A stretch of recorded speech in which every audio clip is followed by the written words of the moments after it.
ত্রিকোণমিতি নাকি পরিমিতি? SSC 26-এর common প্রশ্ন হচ্ছে একটা।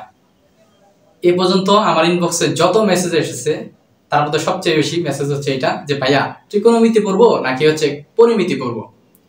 তো ভাইয়া একটা বিষয় দেখো যে ত্রিকোণমিতি কিন্তু পরিমিতির চেয়ে অনেক দুই দিক থেকে ইম্পর্টেন্ট। প্রথম কথা হচ্ছে ত্রিকোণমিতি পরিমিতির তুলনায় ছোট্ট একটা চ্যাপ্টার, তোমার শেষ করতে কম টাইম লাগবে, আর পরিমিতি বড় একটা চ্যাপ্টার। সো এই দিক বিবেচনায় আমাদের ত্রিকোণমিতি পড়া উচিত। দ্বিতীয়ত ত্রিকোণমিতি পরিমিতির চেয়ে ইম্পর্টেন্টও বেশি। কারণ কি দেখো, ত্রিকোণমিতি তোমার জেনারেল ম্যাথে তো আসবেই আর কি, পাশাপাশি হায়ার ম্যাথেও কিন্তু ত্রিকোণমিতি নামে আরেকটা চ্যাপ্টার আছে।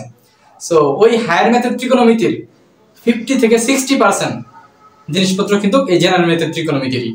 সুতরাং তুমি যদি ত্রিকোণমিতি স্কিপ করো তাহলে তোমার জন্য কিন্তু অনেক কঠিন হয়ে পড়বে জিনিসটা। এই জন্য আমার সাজেশন হচ্ছে ভাইয়া তোমরা অবশ্যই ত্রিকোণমিতিটাকে প্রিফারেন্স করবা।